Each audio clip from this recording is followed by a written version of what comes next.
Thank you Paperlike for sponsoring today's video. And we call it the iPad. Introduced today, iPad 2.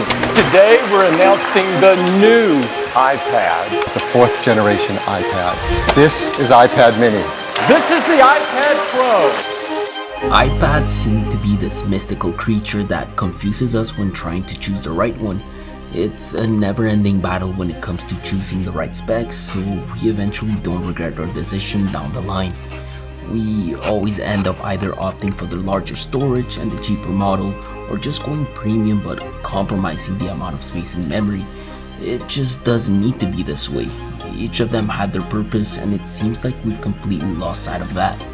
Ever since the introduction of the M1 chip on the iPads, it's like everyone has forgotten that this doesn't change much.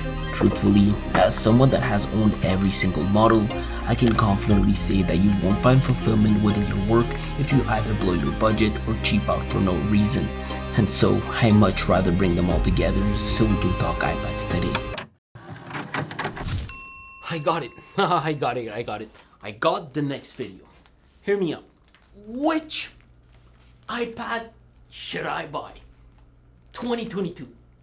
Oh, this one's gonna be good. Like and subscribe. Like and subscribe. Like and subscribe. Like and subscribe.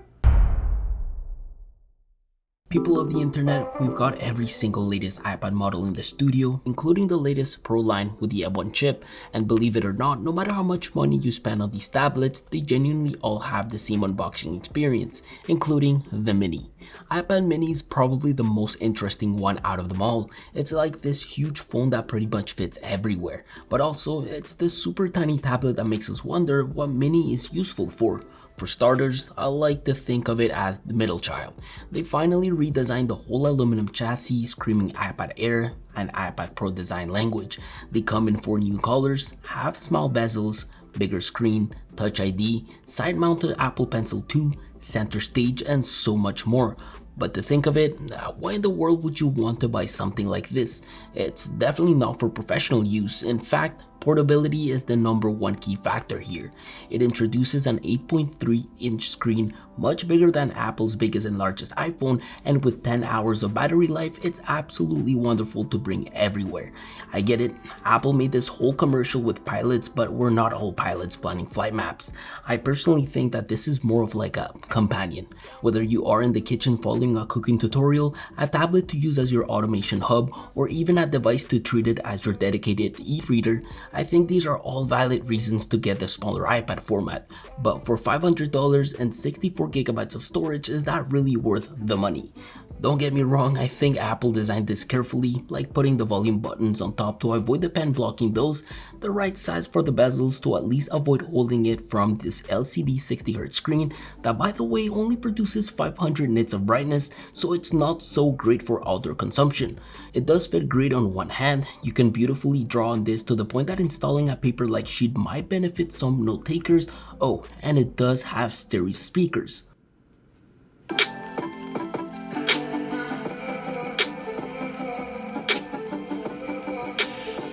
Although since its release here in the office, it's been a device that we mainly use for Notion, automation, and scanning receipts for accounting, which by the way can be easily printed with this if ever you need to do so. There's no smart connector for keyboards, of course, because I think Apple tried to make this tablet for those who consume portable niche specific content, and it's why I think they made sure to have full P3 color support and True Tone. Now, if I were you and I needed something for school or simply more screen real estate for personal use, I would heavily consider a more budget-friendly option, the new iPad 9th Gen coming in at $400.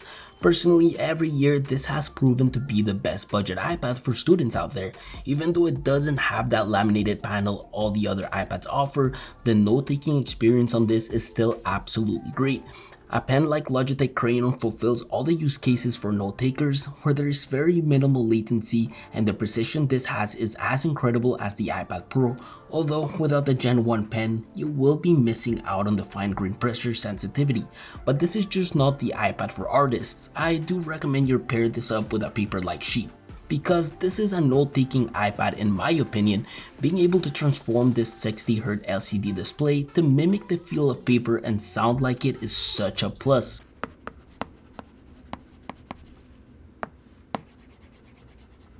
You generally get a lot more control of the pencil when taking notes on an app like GoodNotes, mainly due to the paper-like resistance and roughness. It can make your handwriting look much better, like that when you have the need to print your assignments, your teachers will understand them.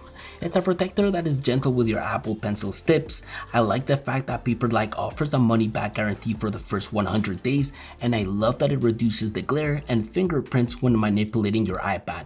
Super important because you will find yourself multitasking a lot with notes and multimedia. Even hopping on Zoom calls with your teachers and benefiting from center stage is absolutely awesome at this price point. I personally get around 8 hours of battery life after a day of use, considering that I'm not gaming and I am simply browsing the net, replying to emails, or taking notes. For students, if you set this up with the right apps and the right accessories, this is a multitasking beast that is not afraid to deliver some Netflix while you're taking some calculus notes and trying to understand the sandwich theorem on Safari.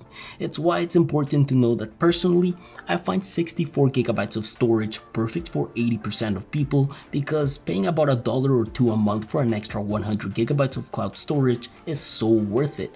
Plus, to make this complete, if you want a keyboard with a trackpad to replace your laptop at school, I recommend you check out the Logitech Touch. And yes, I still find it super practical having Touch ID on the home button. Just don't expect to have the best quality speakers on this, USB-C, or even the best drawing experience for people such as artists.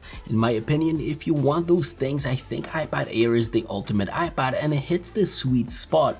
This to me is like a BMW, Mercedes, or even Audi. It doesn't only take you from point A to B, it also does it in a very fun way.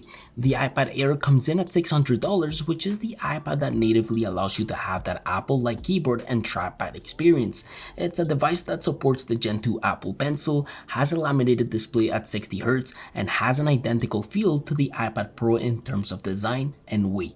Around the office, it is the iPad we find ourselves using the most. Jan usually enjoys sketching stuff on this big color accurate screen. I mean, I don't blame him. The bezels are super nice and slim. The total size of the screen is at almost about 11 inches, and it does have USB-C. So we can connect an adapter for the SD cards, and we have fun editing on Lightroom. We also use it a lot to take pictures of sets due to the fact that we don't have the space for multiple sets. And we love the stereo speakers because when we shoot our cinematic clips, we find ourselves replaying the track over and over again with this.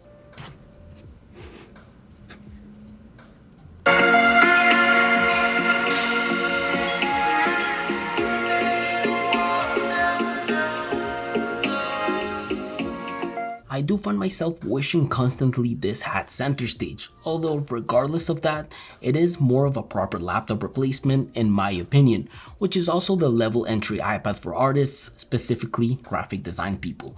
The Gen 2 pencil is by far more superior to the Gen 1 pen. It's smaller, carries awesome in-body functionality, and charging it is super easy. Drawing on this tablet with a paper-like sheet is of course more enjoyable than the budget iPad, although when it comes to note-taking, there's not much of a difference. Don't get me wrong though, I enjoy tapping the pen to erase, but again, this is more like a BMW, so it's a luxury and not a necessity for note-takers. The main issue with this is that for the base price, I do feel like 128GB of storage could have been better, mainly when this is such a good tablet for those who are getting into graphic design. Oh, and yes, Sidecar works super well. Some people actually use it for music production and others as a Wacom tablet replacement. Super easy to use with Photoshop or Illustrator. For me, it's almost the perfect iPad, and it is the iPad that I lean towards the most.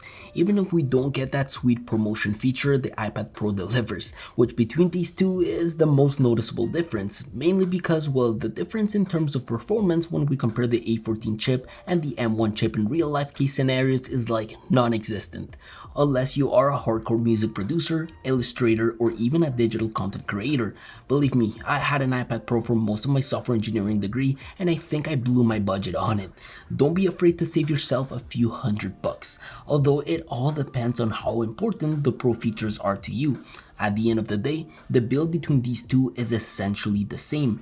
Nice slim bezels, although thicker on the iPad Air, both have camera bumps, rounded edges, and an aluminum chassis. However, you only have a couple of choices when it comes to its color. Now, the iPad Pro does have Thunderbolt 3 unlike every other iPad, so if you're transferring 4K footage, for example, the transfer times will be insane, as well as greater support for display resolution if that's what you're worried about. On this, you'll find Face ID in contrast to Touch ID, but the same magnetic charging feature for the pen as well as the same Magic Keyboard case support. It's very important to note that writing on a promotion display won't feel as different as you might have thought. Yes, the display is naturally brighter at 600 nits on the 11-inch, and I'm not quite sure why since they both have a liquid retina display, but regardless of their difference in chips, the multitasking experience with these displays feel and look the same, even though the Pro has 8GB of RAM compared to 4 on the Air. Truthfully, unnoticeable for my use case since I've never had an app close down on me, although if you are a heavy Pro user, it could very much happen. And I love the fact that unlike the Air, the base model of the Pro does come with 128GB of storage, center stage with a front camera at 12 megapixels and a wide angle lens, which is good and all, although the speakers sound the exact same. The biggest takeaway here is that if you honestly want to compare Pro features, the 12.9-inch could be the one for you, mainly because it has a mini LED display supporting HDR content and it is much bigger in size. For me personally, at that price, I'd rather get a MacBook M1 Pro, unless you find yourself really needing the touch features that an iPad delivers. Honestly, the thing to take away here is that iPad minis are for niche use cases and portability reasons. The iPad 9th Gen is the perfect tool for students and for those who simply need a tablet. Meanwhile, the iPad Air is the BMW of iPads, great for entry-level graphic designers and those who want a bit more quality compared to the 9th Gen. However, when it comes to the iPad Pro, things are a bit more complicated here. This is the device I recommend to people who are creatives or simply have a big budget to spend. Other than that, these are my final thoughts on all of the latest iPads. Hope this helps. I'm going to go back on my sofa to figure out how to code an NFT. Cool little video coming up next week. Take care.